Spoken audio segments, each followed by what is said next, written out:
ஞானானந்தமயம் தேவம் நிர்மலஸ்படிகாகிருதிம் ஆதாரம் சர்வ வித்யானாம் ஹயக்ரீவம் பாஸ்மகே. நேயர்கள் அனைவருக்கும் அஸ்ட்ரோ கேஎஸ் ஐயங்காரின் பணிவான நமஸ்காரங்கள். மாத பலன். விஸ்வாவசு வருஷம் ஆவணி மாதம் 17/8/2025 16/9/2025 வரலும் உண்டான நாட்கள். இந்த ஆவணி மாதம் அப்படின்றது தட்சிணாயனத்தின் 2வது மாதம். இந்த மாதத்தில் எல்லா விதமான ஃபெஸ்டிவல்ஸ் எல்லாமே வரக்கூடிய வாய்ப்புகள் மிகவும் அதிகம். ஏன்னா ஏற்கனவே ஆடி மாதம் பார்த்திங்கன்னா கடவுளுக்குன்னு உண்டான மாதம் அப்படின்னு சொல்லியிருக்கோம். இந்த மாதத்தில் திருமணங்கள் கைகூடக்கூடியது, திருமணங்கள் எல்லாமே நடக்கக்கூடியது, எல்லா விதமான வீட்டு சுபகாரியங்கள்லாம் நடக்கக்கூடிய மாதம். சரி, இந்த மாதத்தினுடைய கிரக சாரங்கள் என்ன அப்படின்றத பார்ப்போம். இந்த மாதம் ஆவணி மாதம் அப்படின்றதுனால சூரியன் சிம்மத்தில் இருப்பார். அதனால் சூரியன் சிம்மத்திற்கு போகிறது தான் ஆவணி மாதத்தின் ஆரம்பம். ஏன்னா நம்ம சூரியன் ஒரு ராசியிலிருந்து அடுத்த ராசியை போகிறத நம்ம அதாவது சூரியமான மாதங்கள்ன்றத மாதிரி நம்ம பார்க்குறோம். அதனால் சூரியனை சார்ந்து இருக்கக்கூடிய மாதங்கள் அப்படின்றதுனால ஆவணி மாதம் நம்மளுக்கு 17/8 அன்றைக்கி ஆரம்பிக்கிறது. சரி, இந்த மாதத்தில் வரக்கூடிய மாற்றங்கள், அதாவது மாத கிரகங்கள்னு சொல்லக்கூடிய சூரியன், செவ்வாய், புதன் மற்றும் சுக்கிரன் என்னென்ன மாற்றங்கள் ஏற்படுத்துறது அப்படின்னு பார்த்தாலேனால், இந்த மாதத்தில் சூரியன் ஆவணி அப்படின்றதுனால சிம்மத்திலையும், இந்த மாதத்தில் காலபுருஷ தத்துவத்தின் முதல் ராசியான மேஷ ராசியிலிருந்து 3வது இடம்னு சொல்லக்கூடிய மிதுனத்தில் சுக்கிரனும் குருவும் இருக்கா. 4வது இடம்னு சொல்லக்கூடிய கடகத்தில் புதன், 5வது இடத்துல கேதுவோடு சேர்ந்த சூரியன். இந்த மாதம் 6வது இடத்துல செவ்வாய் இருக்கார். 11ஆம் இடத்துல வக்கர சனி மற்றும் ராகு கும்பத்தில் இருக்கார். சரி, இந்த மாதத்தில் மாறக்கூடிய கிரகங்கள் அப்படின்னு பார்த்தோம்னா, இந்த மாதம் பிறந்து ஒரே வாரத்துக்குள்ளே, அதாவது புதனும் சுக்கிரனும் மாறுறார். முதல்ல சுக்கிரன் மாறுறார். அதாவது 21/8/2025 அன்னைக்கு சுக்கிரன் கடகத்துக்கு போகிறார். அதற்கு பிறகு 25ஆம் தேதி பார்த்தாலேயானால் 25/8/2025 அன்னைக்கு புதன் கடகத்திலிருந்து அதாவது சிம்மத்துக்கு போகிறார். இந்த மாத கடைசியில், அதாவது 14ஆம் தேதி செவ்வாய் கன்னியிலிருந்து துலாத்துக்கு வர்றார் 14/9/2025 அன்னைக்கு. அதுக்கப்புறம் 15ஆம் தேதி சுக்கிரன் மறுபடியும் கடகத்திலிருந்து சிம்மத்துக்கு வர்றார். இதுதான் இந்த மாதத்தினுடைய மாற்றங்கள். சரி, இந்த மாதத்தில் வரக்கூடிய சில விசேஷ நாட்கள் என்ன அப்படின்னு பார்த்தோம்னா, முதல் விசேஷ நாள் அப்படின்னு பார்க்கும்போதே வாஸ்து நிதிரை விடக்கூடிய நாள். அது 22/8/2025 அன்னைக்கு. அதுவும் மத்தியானம் வாஸ்து நிதிரை விடுறார்.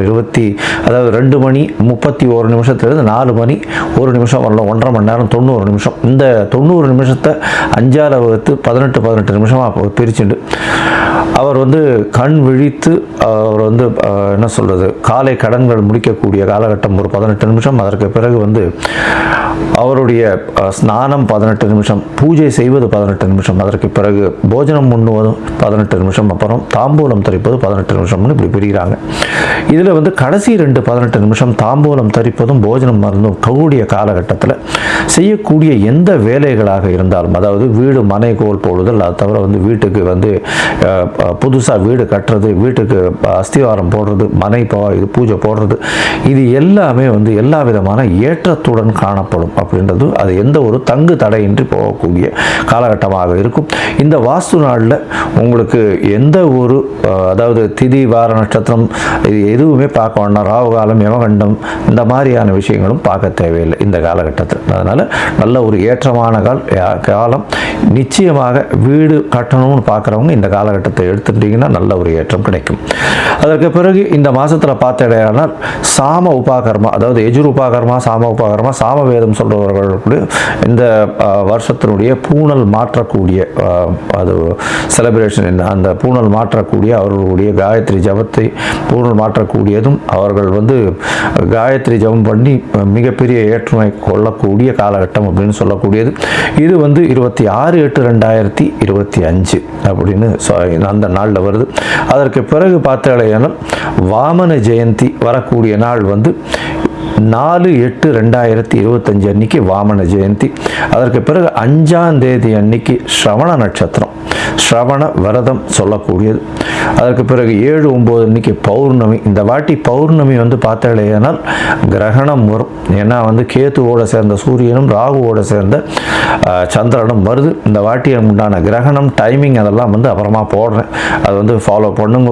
ஐ திங்க் பௌர்ணமியில் வர்ற கிரகணம் அப்படின்றதுனால சந்திர கிரகணம் ராத்திரி வந்து சந்திரன் மறைஞ்சு திருப்பி ஒளி ஊட்டக்கூடிய காலகட்டம் வரும். நான் அது இந்தியாவில் தெரியக்கூடிய விஷயம் அது. நான் அதுக்குண்டான டைமிங் இல்லாமல் எடுத்து போடுறேன். அதற்கு பிறகு 8, 9 அன்னைக்கு மாலையபட்சம் ஆரம்பிக்கிறது. இந்த வாட்டி பட்சம் வந்து நார்மலாக புரட்டாசியில் தான் வரும். முன்னாடி வந்து ஒரு 10 நாள் முன்னாடியே வந்துடுறது. மாலையபட்ச ஆரம்பம் 8, 9 அன்னைக்கே ஆரம்பிக்கிறது. 13ஆம் தேதி அன்னைக்கு, அதாவது 12ஆம் தேதி அன்னைக்கு மகாபரணின்னு சொல்லக்கூடியது. அதாவது யார் யாரெல்லாம் பித்ருக்களுக்கு சிரார்த்தம் பண்ணுறாலோ அன்றைக்கி பண்ணக்கூடியது விசேஷம். அதாவது டேட்டு தெரியாமல் இருக்கிறவா, திதி தெரியாமல் இருக்கிறவாள்லாம் அன்றைக்கி பண்ணிடுவா. அதே மாதிரி 14/9/2025 அன்றைக்கி மத்தியாஷ்டமின்னு சொல்லக்கூடியது. இன்றைக்கி அந்த அன்னைக்கு அஷ்டமி வேற, மத்தியாஷ்டமின்னு சொல்லக்கூடிய நடுபாதியான இந்த மாலையபட்சத்தின் நடுபாதி. அதனால் அன்றைக்கும் வந்து எல்லாருக்கும் தர்ப்பணம் கொடுக்கறத பண்ணலாம். இன்றைக்கி கோகுலாஷ்டமி வேறு. ஏன்னா ஆவணி மாதம் வரக்கூடியது அஷ்டமின்றதுனால கோகுலாஷ்டமி ரோகிணி நட்சத்திரோட சேர்ந்து வர்றதுனால அன்றைக்கி முனித்திரியம் ஸ்ரீமடம் இவாளுக்கெல்லாம் வந்து அன்னைக்கு ஸ்ரீ ஜெயந்தி இருக்கக்கூடும். அதனால் அன்னைக்கு வந்து மிகப்பெரிய ஏற்றமான நாள். அது தவிர பார்த்தேனால் ஆவணி மாதம் ரோகிணி நட்சத்திரம், அதற்கு பிறகு அஷ்டமி, இது 3ம் சேர்ந்து வரக்கூடிய காலம்ன்றதுனால கோகுலாஷ்டமி அப்படின்னு கொண்டாடுறேன். சரி, இந்த மாதம் வந்து மேஷம் முதல் மீனம் வரை எப்படி இருக்குது அப்படின்றத பார்க்கலாம். அதற்கு முன்னாடி என்னுடைய மொபைல் நம்பர் ஸ்க்ராலிங்கில் போயின்னு இருக்கும். உங்களுக்கு வந்து அஸ்ட்ராலாஜிக்கல் கன்சல்ட் தேவைப்பட்டதுன்னா எனக்கு வந்து மெசேஜ் பண்ணுங்க. உங்களுடைய date, time, place of birth, உங்களுடைய பெயர், தாய் தகப்பனார் பெயர் அனுப்புங்க. என்னுடைய கட்டணம் என்னன்னு சொல்கிறேன், கட்டணத்தை போடுங்க. அதற்கு பிறகு உங்களுக்கு நான் அந்த பிடிஎஃப் வந்து போட்டுட்டு, அதாவது உங்களுடைய ஜாதகத்தை போட்டுட்டு, ஜாதகத்தில் சந்தி இருக்கான்னு பார்க்கணும். ஏன்னா எனக்கு தெரிஞ்சவா நிறைய பேர் 50 வயசு 55 வயசுலாம் இருக்குது. அவள்லாம் வந்து மிருகசீர நட்சத்திரம் ரிஷப ராசின்னு சொல்லிட்டு இருப்பா, ஆனால் மிதுன ராசியில் இருப்பா. அதே மாதிரி சித்ரா நட்சத்திரம்னு சொல்லிட்டு இருப்பா, துலா ராசியில்னு சொல்லிட்டு இருப்பா, அது கன்னியா ராசியில் இருப்பா. அந்த மாதிரி மாறி மாறி ராசிகளும் சரி லக்னங்களும் சரி மாறி இருந்து, அதனால் வந்து அவளுக்கு இப்போ நல்ல காலம் நடக்கிறது அப்படின்னு நினச்சிட்டு இருப்போம். ஆனால் வந்து லக்னத்துக்கு ஏற்றமான காலமாக இருக்காது. அதனால் சந்தியில் இருக்கும். அதனால் சந்தி என்னன்றதை பார்த்து அதற்கு அப்புறம் வந்து உங்களுக்கு உண்டான ஜாதகத்தை போடுறேன். அதற்கு பிறகு உங்களுக்கு நான் அப்பாயின்மெண்ட் தரேன். நான் வந்து உங்களோட பேசுகிறேன். உங்களோட பேசும்போது உங்களுக்கு உண்டான பிரச்சனைகள் என்ன ஏதுன்றதை, அதற்கு உண்டான எளிய வழிமுறைகள் என்ன ஏதுன்றதை நான் சொல்கிறேன். சரி, இப்போ மேஷம் முதல் மீனம் வரை விஸ்வாவச வருஷம் ஆவணி மாதம் ஒரு ராசியாக பார்க்கலாம். சிம்மம், மகம், பூரம், உத்திரம், இந்த 3 நட்சத்திரம் 9 பாதங்களை கொண்ட ராசி. ராசியின் அதிபதி அப்படின்னு சொல்லக்கூடியவர் சூரியன். சூரியன் வந்து உங்களுடைய ராசியில் ஆட்சி பெற்றிருக்கார். ஒரு வருஷமும் ஆவணி மாதம் சூரியன் உங்களுடைய ராசியில் தான் இருப்பார். சரி, இந்த வருஷம் என்ன சார் பெரிய வித்தியாசம் அப்படின்னா, உங்களுடைய ராசியில் ஏற்கனவே கேத்து இருக்கார். அதனால் கிரகண தோஷம்னு சொல்லக்கூடியது வாய்ப்புகள் உண்டு. ஆனால் இந்த வருஷம் இந்த மாதத்தில் பார்த்தீங்கன்னா ஆவணி மாதத்தில் சூரிய கிரகணம் வரலை. அது நம்மளுக்கு இருக்காது, கவலைப்பட தேவையில்லை. சந்திர கிரகணம் தெரியும், அதை பற்றி தனி வீடியோ நான் போடுறேன், அது உண்டானது நான் போடுறேன். சரி, இப்போ இந்த மாதம், அதாவது ஆவணி மாதம்னு சொல்லும்போது இந்த மாத பலன்கள்னு சொல்கிறதே வந்து சூரியன், செவ்வாய், புதன் மற்றும் சுக்கிரன், இந்த 4 கிரகங்களுடைய மாற்றங்களை வச்சு பேசும். இந்த மாதம் 17/8/2025 16/9/2025 வரலும் உண்டான காலகட்டம். இந்த காலகட்டத்தில் பார்த்தேன்னா ஒரே வாரத்துக்குள்ளே பார்த்தேன்னா சுக்கிரனும் புதனும் அவள் இருக்கக்கூடிய ராசியான சுக்கிரன் வந்து இப்போ 11ஆம் இடத்துல இருக்கார். அவர் வந்து 12ஆம் இடத்துக்கும், புதன் வந்து உங்களுடைய ராசியிலையும் வர.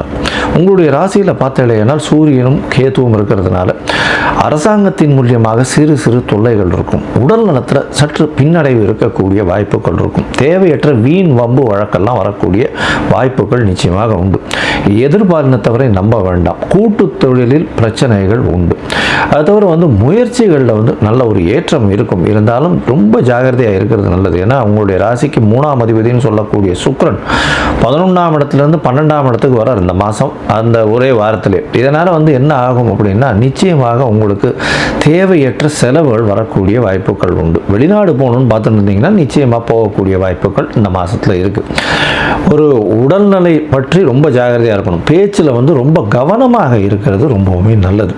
இந்த மாதம் குழந்தை பிராப்திக்கு நிச்சயமாக வழி உண்டு. ஏன்னா உங்களுடைய ராசிக்கு 5ஆம் அதிபதினு சொல்லக்கூடியவரே குரு.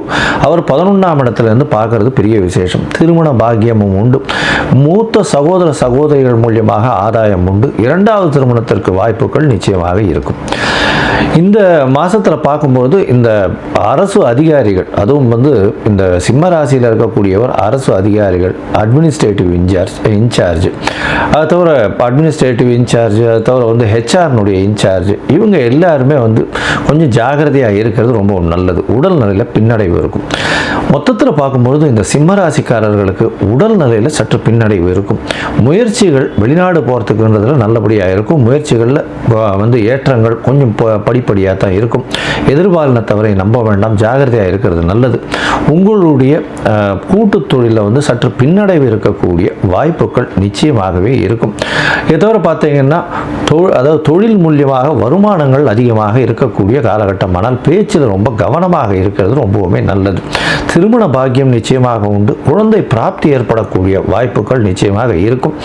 இந்த மாதத்தில் உங்களுடைய குழந்தைகள் படிக்கிறதெல்லாம் நல்லபடியாக இருக்கும். இந்த சிம்மராசிக்காரர்கள் படிக்கிறதுக்கு பார்த்துருந்தீங்கன்னா அவங்களுக்கு நல்ல ஒரு ஏற்றம் இருக்கும். இளநிலை இந்த மாதிரியான படிப்புகளில் நல்ல ஒரு ஏற்றம் இருக்கும். டாக்டரேட் பட்டம் வாங்க போகிறவாளுக்கு நிச்சயமாக வாய்ப்புகள் உண்டு. உடல் நலத்தில் அந்த ஆஸ்பத்திரி வரலாம்ல போய் இருக்கிறவாளுக்கெல்லாம் அது பின்னடைவு இல்லாமல் நல்லபடியாக வெளியில் வரக்கூடிய வாய்ப்புகள் உண்டு. இந்த மாதத்தில் உங்களுடைய உடல்நல ரொம்ப ஜாகிரதையாக பார்த்துக்கிறது நல்லது. தொழிலில் கூட்டு தொழிலாக இருந்தால் அதிகமாக இன்வெஸ்ட் பண்ண வேண்டான்றதை டெஃபினட்டாக அட்வைஸ் பண்ணுறோம். தாயின் உடல்நிலையில் நல்ல ஒரு ஏற்றம் இருக்கும். தந்தையின் உடல்நிலையில் சற்று பின்னடைவு இருக்கக்கூடிய வாய்ப்புகள் நிச்சயமாக இருக்கும். இந்த மாதத்தில் உங்களுக்கு வரக்கூடிய சந்திராஷ்டம நாட்கள் அப்படின்னு பார்த்தேனால், அதாவது சிம்மராசிக்காரர்களுக்கு 8ஆம் தேதியிலிருந்து 10ஆம் தேதி செப்டம்பர் மாதம் சந்திராஷ்டம காலம். இந்த காலகட்டத்தில் உங்களுடைய ராசிக்கு 8ஆம் இடத்துல சந்திர பகவான் மறையக்கூடிய காலத்தை சந்திராஷ்டமம்னு சொல்கிறோம். சந்திராஷ்டமத்தினால என்ன ஆகும் அப்படின்னா மதிகாரகன் மயங்கி இருக்கக்கூடிய நேரத்தில், மறைஞ்சு இருக்கக்கூடிய நேரத்தில் மதி மயங்கக்கூடும். அதனால் தவறான முடிவுகள் எடுக்கிறதுக்கு வாய்ப்புகள் ரொம்ப அதிகம். அதனால் பொறுமையாக இருக்கிறது ரொம்பவும் நல்லது.